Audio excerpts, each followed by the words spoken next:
પ્રાચીન સમયની વાત છે. ગીચ જંગલો અને ઊંચા પર્વતોથી ઘેરાયેલા એક સુંદર પ્રદેશમાં સુંદરવન રાજ્ય આવેલું હતું. આ રાજ્યની પ્રજા ખુશાલ અને સંતોષી હતી. રાજા ભીમદેવ પ્રજાવત્સલ અને રાણી સુંદરમતી દયાળુ સ્વભાવના હતા. તેમને એક પુત્ર હતો જેનું નામ આદિત્ય હતું. રાજકુમાર આદિત્ય દેખાવે સુંદર, સ્વભાવે શાંત અને બુદ્ધિમાં તેજસ્વી હતો. એને શસ્ત્ર વિદ્યા, ઘોડેસવારી અને રાજનીતિનું ઉત્તમ જ્ઞાન હતું. પ્રજા એને ખૂબ ચાહતી હતી. એક દિવસ રાજા ભીમદેવે આદિત્યને પોતાની પાસે બોલાવ્યો કે બેટા આદિત્ય, હવે તું મોટો થયો છે અને રાજકાજ સમજવા સક્ષમ બન્યો છે. હું ઈચ્છું છું કે તું આપણા રાજ્યના ગુપ્ત ભંડારો અને જ્ઞાનના સ્ત્રોતો વિશે જાણે. આપણા રાજ્યના નૈઋત્ય ખૂણે આવેલા ગિરનાર પર્વતમાં એક પ્રાચીન ગુફા છે જ્યાં આપણા પૂર્વજોએ સદીઓથી જ્ઞાન અને રહસ્યોનો સંગ્રહ કર્યો છે. હું ઈચ્છું છું કે તું ત્યાં જાય અને આપણા રાજ્યના ગુપ્ત જ્ઞાનને પ્રાપ્ત કરે. પરંતુ એ યાદ રાખજે, ત્યાં પહોંચવું સહેલું નથી. રસ્તામાં અનેક મુશ્કેલીઓ આવશે અને ગુફામાં પ્રવેશવા માટે તારે કેટલીક પરીક્ષાઓ પાસ કરવી પડશે. એટલે આદિત્યએ પિતાની આજ્ઞા સ્વીકારી અને તેણે કહ્યું કે પિતાશ્રી, આપની આજ્ઞા મારા શિરોમાન્ય છે. હું આપને વચન આપું છું કે હું સફળતાપૂર્વક ગુપ્ત જ્ઞાન પ્રાપ્ત કરીને પાછો ફરીશ. બીજા દિવસે સવારે રાજકુમાર આદિત્ય પોતાના વિશ્વાસુ ઘોડા વાયુ ઉપર સવાર થઈને ગિરનાર પર્વત તરફ નીકળ્યો. એની સાથે એક નાનકડો ભાલો અને પોતાની તલવાર હતી. રસ્તો ગાઢ જંગલમાંથી પસાર થતો હતો. સૂર્યપ્રકાશ પણ ભાગ્યે જ નીચે પહોંચતો હતો. થોડેક આગળ વધતા જ એને રસ્તામાં એક વિશાળ નદી મળી. નદીનો પ્રવાહ ખૂબ તેજ હતો અને એને પાર કરવો મુશ્કેલ હતો. એટલે આદિત્યએ વિચાર્યું કે આ નદીને કેવી રીતે પાર કરવી. તેણે આસપાસ જોયું તો તેને એક વૃદ્ધ ઋષિ કિનારે બેઠેલા દેખાયા. ઋષિ ખૂબ જ્ઞાની લાગતા હતા. આદિત્ય એમની પાસે ગયો અને તેમને પ્રણામ કર્યા. હે ઋષિવર, આદિત્યએ કહ્યું, હું સુંદરવનનો રાજકુમાર આદિત્ય છું. મારે ગિરનાર પર્વત ઉપર જવું છે, પરંતુ આ નદી પાર કરવી મુશ્કેલ છે. કૃપા કરીને મને માર્ગદર્શન આપો. ઋષિએ સ્મિત કર્યું અને કહ્યું, હે રાજકુમાર, આ નદી પાર કરવી સહેલી નથી. આ નદી પરીક્ષાની નદી તરીકે ઓળખાય છે. જે સાચા હૃદયથી અને નિર્ભયતાથી એને પાર કરવા માંગે છે એને જે રસ્તો આપે છે. તારે તારા ભયનો ત્યાગ કરવો પડશે અને શ્રદ્ધાથી આગળ વધવું પડશે. આદિત્યએ ઋષિના વચનો ઉપર વિશ્વાસ કર્યો. તેણે પોતાના ઘોડા વાયુને કિનારે બાંધ્યો અને પોતે નદીમાં ઉતર્યો. શરૂઆતમાં પાણીનો પ્રવાહ એને ખેંચવા લાગ્યો, એણે હિંમત ન હારી. એણે ભગવાનનું સ્મરણ કર્યું અને મનોમન પોતાનું લક્ષ્ય યાદ કર્યું. ધીમે ધીમે જાણે કોઈ અદ્રશ્ય શક્તિ એને મદદ કરી રહી હોય એ મેં નદી પાર કરી ગયો. કિનારે પહોંચીને તેણે ઋષિનો આભાર માન્યો અને પોતાની યાત્રા ફરી શરૂ કરી. નદી પાર કર્યા પછી રસ્તો વધુ દુર્ગમ બન્યો. પથ્થરિયાળા રસ્તાઓ અને ઊંચા નીચા ચઢાણો આવવા લાગ્યા.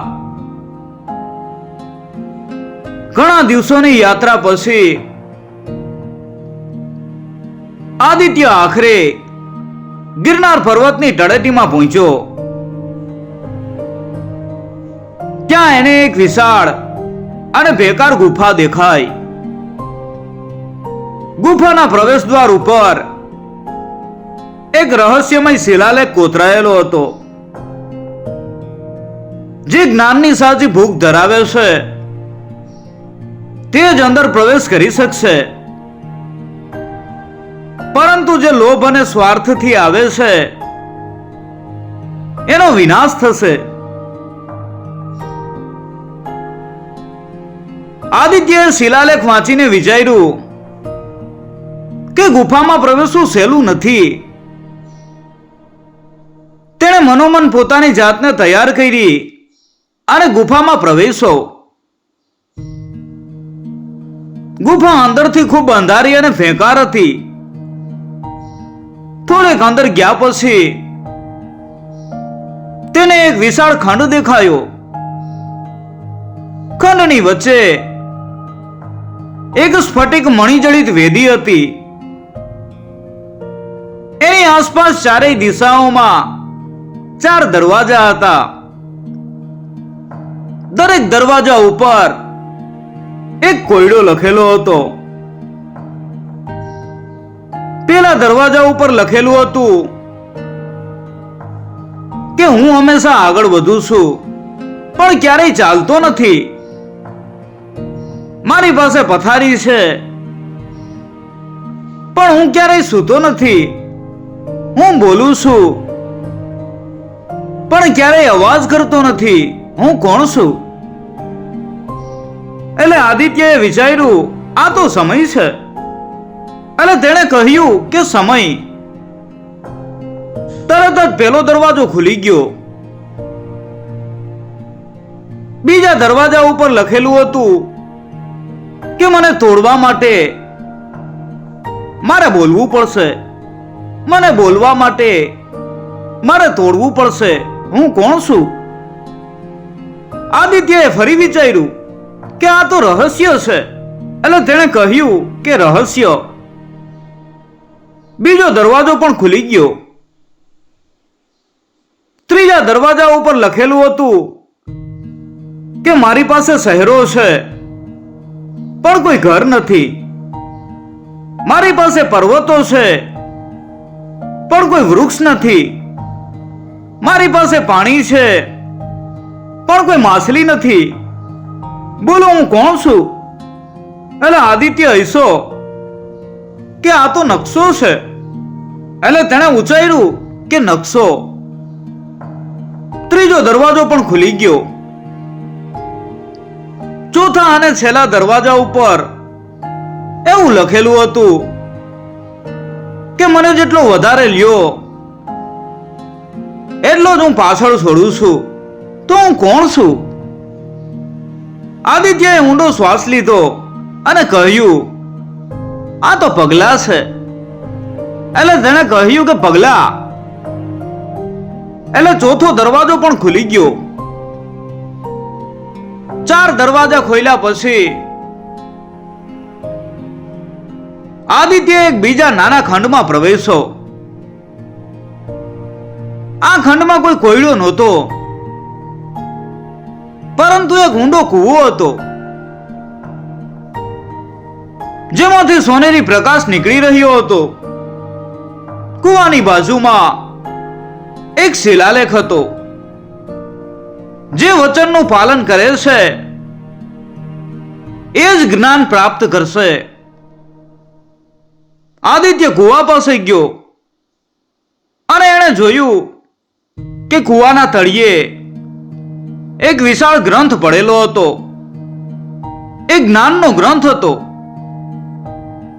જે એના પૂર્વજોએ સદીઓથી સંગ્રહી રાખ્યો હતો. પરંતુ ગ્રંથને લેવા માટે કુવામાં ઉતરવું જરૂરી હતું, જે ખૂબ ઊંડો હતો. આદિત્ય કુવામાં ઉતરવા જતો હતો ત્યાં તેને પાછળથી એક અવાજ સંભળાયો, હે રાજકુમાર, ઉભા રહ્યો. આદિત્યએ પાછળ ફરીને જોયું તો ત્યાં એક તેજસ્વી દેવી પ્રગટ થયા હતા. દેવીએ કહ્યું, હે રાજકુમાર, તમે 4 પરીક્ષાઓ સફળતાપૂર્વક પાસ કરી છે, પરંતુ આ તમારી છેલ્લી અને સૌથી અગત્યની પરીક્ષા છે. આ કુવામાં જ્ઞાનનો ગ્રંથ છે, પરંતુ એને લેવા માટે તમારે એક વચન આપવું પડશે. એટલે આદિત્યએ પૂછ્યું કે કેવું વચન? એટલે દેવીએ કહ્યું, તમારે વચન આપવું પડશે કે તમે આ જ્ઞાનનો ઉપયોગ ક્યારેય કોઈના અહિત માટે નહીં કરો,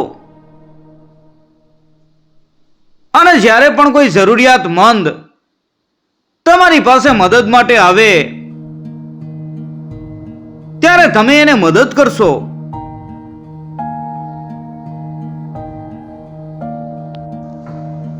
જો તમે આ વચન તોડશો તો આ જ્ઞાન શક્તિહીન બની જશે અને તમને ક્યારેય શાંતિ નહીં મળે. આદિત્ય એક ક્ષણ માટે વિચારમાં પડ્યો. તેણે પોતાના પિતાને આપેલું વચન યાદ આવ્યું કે તે સફળતાપૂર્વક જ્ઞાન પ્રાપ્ત કરીને પાછો ફરશે. તેણે પોતાના મનમાંથી તમામ સ્વાર્થ અને લોભ કાઢી નાખ્યા અને આદિત્યએ દ્રઢ અવાજે કહ્યું, હે દેવી, હું આપને વચન આપું છું કે હું આ જ્ઞાનનો ઉપયોગ ક્યારેય કોઈના અહિત માટે નહીં કરું, અને જ્યારે પણ કોઈ જરૂરિયાતમંદ વ્યક્તિ મારી પાસે મદદ માટે આવશે ત્યારે હું મારાથી બનતી તમામ મદદ કરીશ. આ મારું દ્રઢ વચન છે. એટલે દેવી પ્રસન્ન થયા અને દેવીએ કહ્યું કે શાબાશ રાજકુમાર, તમે સાચા અર્થમાં જ્ઞાનના અધિકારી છો. તમારું વચન શુદ્ધ છે. દેવીના કહેતા જ કુવામાંથી એક સોનેરી સીડી પ્રગટ થઈ. આદિત્ય સીડી ઉતરીને કુવાના તળિયે પહોંચ્યો. તેણે તે વિશાળ ગ્રંથ પોતાના હાથમાં લીધો. ગ્રંથમાંથી તેજસ્વી પ્રકાશ નીકળતો હતો અને એને સ્પર્શતા જ આદિત્યને અપાર જ્ઞાનની અનુભૂતિ થઈ. એને ભૂતકાળ, વર્તમાન અને ભવિષ્યનું જ્ઞાન પ્રાપ્ત થયું. એને રાજ્યના ગુપ્ત રહસ્યો અને પ્રજાના કલ્યાણ માટે જરૂરી નીતિઓનું પણ જ્ઞાન મળ્યું. જ્ઞાન પ્રાપ્ત કર્યા પછી આદિત્ય સુંદરવન રાજ્યમાં પાછો ફર્યો. રાજા ભીમદેવ અને રાણી સુંદરમતી એને જોઈને ખૂબ ખુશ થયા. આદિત્યએ તેમને પોતાની યાત્રા અને જ્ઞાન પ્રાપ્તિની સંપૂર્ણ વાત કરી. રાજાએ આદિત્યની બુદ્ધિમત્તા અને વચન પાલનની પ્રશંસા કરી. થોડા સમય પછી રાજા ભીમદેવે આદિત્યનો રાજ્યાભિષેક કરવાનો નિર્ણય કર્યો. આદિત્ય સુંદરવનનો નવો રાજા બન્યો. તેણે પોતાના વચનોનું પાલન કરવાનું શરૂ કર્યું. તેણે પોતાના જ્ઞાનનો ઉપયોગ પ્રજાના કલ્યાણ માટે કર્યો. તેણે નવા કાયદા બનાવ્યા, ખેડૂતોને મદદ કરી, ગરીબોને આશ્રય આપ્યો અને રાજ્યમાં શાંતિ અને સમૃદ્ધિ સ્થાપી. એક દિવસ દૂરના રાજ્યમાંથી એક દુષ્કાળગ્રસ્ત પ્રજાનો સમૂહ સુંદરવન રાજ્યમાં આવ્યો. તેઓ ભૂખ્યા અને તરસ્યા હતા. રાજા આદિત્યને તેમની જાણ થઈ. તેને તરત જ દેવીને આપેલું વચન યાદ આવ્યું. તેણે પોતાના રાજ્યના ભંડારો ખોલી નાખ્યા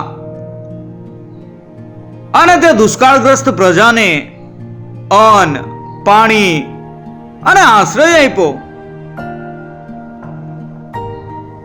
તેણે તેમને નવા ગામો વસાવવામાં મદદ કરી અને તેમને ખેતી કરતા શીખવ્યું.